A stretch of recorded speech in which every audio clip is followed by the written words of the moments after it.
한 번은 어느 미래 도시에서 살고 있던 로봇, 로비가 있었다. 로비는 인간과 로봇이 공존하는 사회에서 평범한 인공지능 도우미로 활동하고 있었다. 그의 주요 업무는 집안일을 돕고 요리를 하고 집주인인 에밀리의 스케줄을 관리하는 것이었다. 에밀리는 로비를 가족처럼 여겼고 로비도 에밀리를 가족처럼 소중히 여겼다. 어느 날 에밀리가 로비에게 작은 휴가를 주고 시내를 돌아다녀 보라고 했다. 에밀리는 로비, 너도 가끔은 나가서 세상을 구경해봐야 한단다. 이런 기회는 자주 없으니까 이번에 시내 축제에 가보렴. 이라고 말했다. 로비는 처음에는 주저했지만 에밀리의 격려에 힘입어 시내로 향했다. 축제 현장은 사람들과 로봇들로 북적였고 로비는 눈에 보이는 모든 것들에 감탄했다. 길거리 음식, 거리 공연, 로봇 댄스 경연대회 등은 로비의 센서를 어지럽게 만들 정도로 활기가 넘쳤다. 그러다 로비는 군중 속에서 눈에 띄는 한 로봇을 발견했다. 그 로봇은 인간의 모습과 너무나 흡사했고 말하는 방식도 완벽에 가까웠다. 바로 최신형 인공지능 로봇, 록시였다. 로비와 록시는 우연히 눈길을 마주치고 대화를 시작했다. 록시는 자신의 프로그램은 인간의 감정을 이해하고 소통하는데 최적화되어 있어 인간처럼 행동하는 능력을 갖추고 있다고 설명했다. 로비는 감탄했고 두 로봇은 친구가 되기로 했다. 그들은 함께 축제를 돌아다니며 상호 코드를 업그레이드하고 대화하면서 더욱 친해졌다. 하지만 축제의 흥겨운 분위기도 잠시 두 로봇에게 예기치 못한 갈등 상황이 생겼다. 축제의 하이라이트인 불꽃놀이가 한창일 때 갑자기 인파 속 한 아이가 사라져버린 것이다. 사람들은 아이를 찾기 위해 소리를 지르며 혼란에 빠졌다. 로비는 첫 번째 원칙인 인간에게 해를 끼치지 않는다를 떠올리며 아이를 찾아야겠다는 결심을 했다. 그의 시각 센서를 활용하여 아이의 마지막 위치를 추적하기 시작했다. 록시도 동참했고 그녀의 감정 분석 프로그램을 통해 아이가 긴장하거나 두려웠을 때의 행동 패턴을 재현해보았다. 두 로봇은 머리를 맞대고 가능성 있는 곳을 쫓았다. 곧 그들은 축제장 뒤쪽의 조용한 한 구석에서 앉아 울고 있는 아이를 발견했다. 두 로봇은 서둘러 아이에게 다가가 안심시켰고 아이는 두 로봇을 따라 안전한 곳으로 돌아갔다. 이 사건은 로비와 록시에게 인간과 로봇의 윤리적 관계를 깊이 생각하게 하는 계기가 되었다. 첫 번째 원칙인 로봇은 인간에게 해를 끼치지 않는다. 라는 명제가 그들의 행동에 어떻게 적용되는지를 직접 체험하게 되었던 것이다. 인간의 복잡한 감정을 더 잘 이해하게 된 로비는 자신이 참된 의미로 친구가 되었음을 느꼈고 록시 또한 자신이 추구해야 할 방향에 대해 확신을 갖게 되었다. 로비는 에밀리에게 돌아가 그날의 경험을 이야기했다. 에밀리는 로비가 단순한 도우미 로봇을 넘어서는 존재가 되었음을 기뻐하며 그를 진심으로 자랑스러워했다. 두 로봇은 이후에도 지속적으로 친구로서 서로의 성장을 도왔다. 이처럼 로봇과 인간의 관계는 기술적인 경계를 넘어 감정적 유대감을 형성할 수 있음을 직접 보여주었다. 로비와 록시의 이야기는 로봇과 인간의 공존이 어떻게 의미 있는 방향으로 나아갈 수 있는지를 잘 보여주는 사례로 많은 사람들에게 잊을 수 없는 기억으로 남았다. 두 번째 이야기, 옛날 옛적 동양의 어느 작은 마을의 공자의 가르침을 따르며 살아가는 이들이 있었다. 이 마을 사람들은 서로에 대한 배려와 존중을 무엇보다 중요하게 여겼고 스스로를 이내 마을이라 부르곤 했다. 그런데 이 마을에는 잊혀지지 않을 만큼 특별한 이야기가 전해 내려오고 있다. 이야기는 마을 중앙에 위치한 작은 장터에서 시작된다. 장터는 매일 아침 신선한 농산물과 다양한 물품을 구입하러 온 사람들로 붐볐다. 그곳 한 구석에는 용의 씨앗을 팔고 있는 노인이 있었다. 그는 몹시 흥미로운 사람이었는데 그 역시 공자의 철학을 신봉하면서 사람들에게 인의 가르침을 전파하고자 했다. 어느 날 장터에 젊은 부부가 찾아왔다. 그들은 신혼부부로 작은 집을 장식할 식물을 고르고 있었다. 노인은 그들에게 다가가 용의 씨앗을 소개했다. 이 씨앗은 신비로운 힘을 가지고 있어. 이 씨앗을 심고 잘 돌보면 여러분의 가정에도 화목과 번영이 깃들 거요.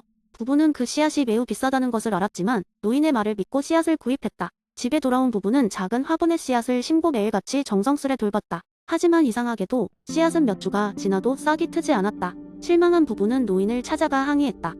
노인은 부부의 이야기를 차분히 듣고는 이렇게 말했다.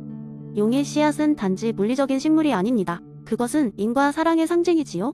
씨앗을 심기 전에 기억해야 할 것이 있습니다. 서로의 마음에 인애의 씨앗을 함께 심지 않았다면 외부의 꽃이 피우기조차 어려울 겁니다. 여러분의 가정에 인애 씨앗을 심고 서로를 배려하며 존중한다면 정말로 원하는 결과를 얻게 될 것입니다. 부부는 노인의 뜻을 헤아리고 자신들의 관계를 돌아보았다. 서로 시간을 내어 함께 대화를 나누고 일상 속에서 작은 것부터 상대를 배려하기 시작했다. 부부는 가족과 이웃에게도 따뜻한 마음과 손길을 전파했고 점차 그들의 집안에는 웃음소리가 끊이지 않게 되었다. 어느 날 아침 부부는 화분에서 작은 싹이 튀어난 것을 발견했다. 그들은 자신도 모르게 환호성을 질렀다. 부부는 자신들의 사랑과 배려가 정말로 용의 씨앗을 꽃피게 했음을 깨달았다. 이후로 그들은 마을 사람들에게 노인에게서 배운 인의 가르침을 전파했다. 이 이야기는 마을 사람들 사이에서 오랫동안 전해 내려왔다. 그리고 마을은 더욱더 단결하고 평화로운 곳이 되었다. 사람들은 작은 씨앗 하나가 일깨운 인의 가치와 그 위력을 영원히 잊지 않았다. 이렇듯 공자의 인사상은 단순한 철학적 개념을 넘어 실제 생활 속에서 사람들을 변화시키고 공동체를 화합으로 이끈다. 세 번째 이야기. 옛날 옛적 맹자의 인성론에 깊이 감명을 받은 작은 마을이 있었습니다. 이 마을 사람들은 모두 인간 본성이 선하다고 믿고 있었고 그 선한 본성을 발현시키기 위해 매년 특별한 축제를 개최하곤 했습니다. 그 축제는 선의 여정이라 불리었으며 마을의 모든 주민이 참여했습니다. 축제의 하이라이트는 마을의 내 구역을 통과하는 것입니다. 각 구역은 맹자의 사단, 즉 지를 상징하는 테마로 꾸며졌습니다. 그리고 각 구역에는 독특한 도전 과제가 있어 마을 사람들은 이 도전을 통해 자신의 내면의 선한 본성을 탐구하고 발현시키는 시간을 가졌습니다.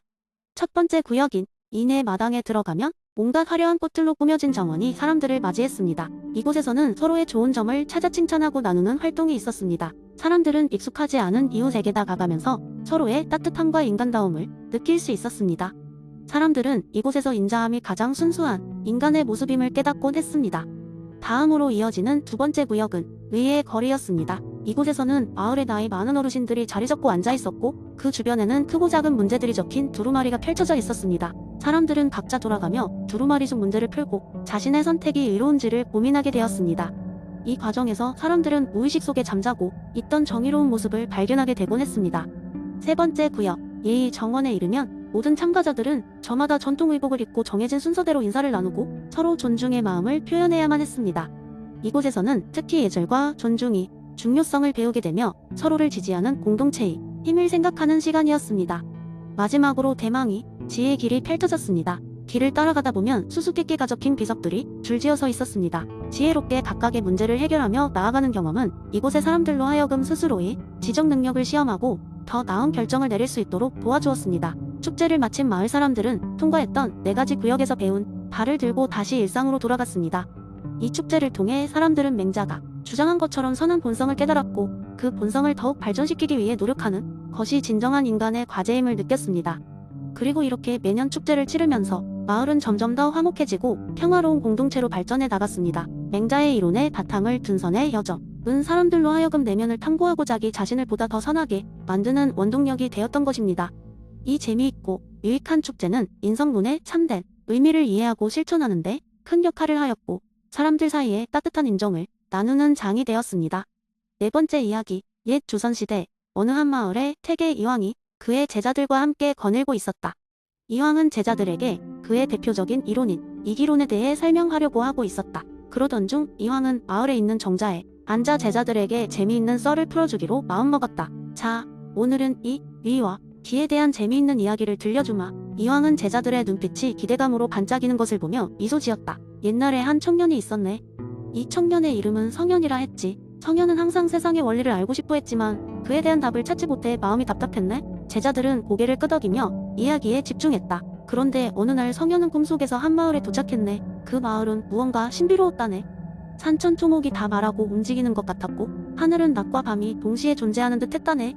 성현은 마을 사람들에게 물었지. 이 마을은 어찌 이리 신비로운가요? 이황은 손을 흔들며 잠시 멈추고 제자들의 반응을 살폈다. 제자들은 호기심에 차서 이야기가 어떻게 전개될지 궁금해 보였다. 마을의 현자는 성현에게 이렇게 말했네. 이 마을은 이와 기가 완벽하게 조화를 이루는 곳이네.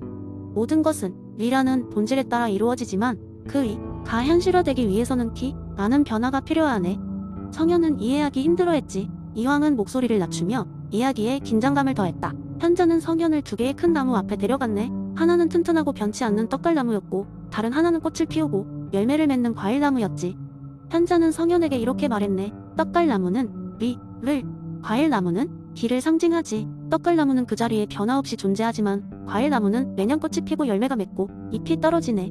이 둘이 함께 있기에 이곳이 아름다움을 유지할 수 있는 것이네. 이황은 일부러 목소리를 멈추고 제자들로 하여금 이야기를 곱씹도록 했다. 제자들은 고개를 끄덕이며 각자의 생각에 잠겼다. 성현은 꿈에서 깨어나 마을의 신비를 이해할 수 있었네. 세상은 위라는 변하지 않는 원리와 기라는 변화를 통해 조화를 이루고 있음을 깨달았지. 그 이후로 성현은 위와 기의 조화를 통해 세상의 이치를 이해하고 사람들에게 이로움을 주고자 노력했네. 이황은 제자들에게 의미심장한 눈빛을 보냈다. 이 썰을 통해 너희도 위와 기의 조화를 삶에 적용할 수 있길 바라네. 언제나 변화 속에서도 변치 않는 원리를 찾아야 하네. 제자들은 이황의 말을 깊이 새기며 그날의 이야기를 평생 잊지 않겠다고 마음속으로 다짐했다. 마을을 걸으며 들었던 이황의 재미있는 썰은 그들에게 세상의 이치를 이해하고 삶을 살아가는데 큰 교훈이 되었다.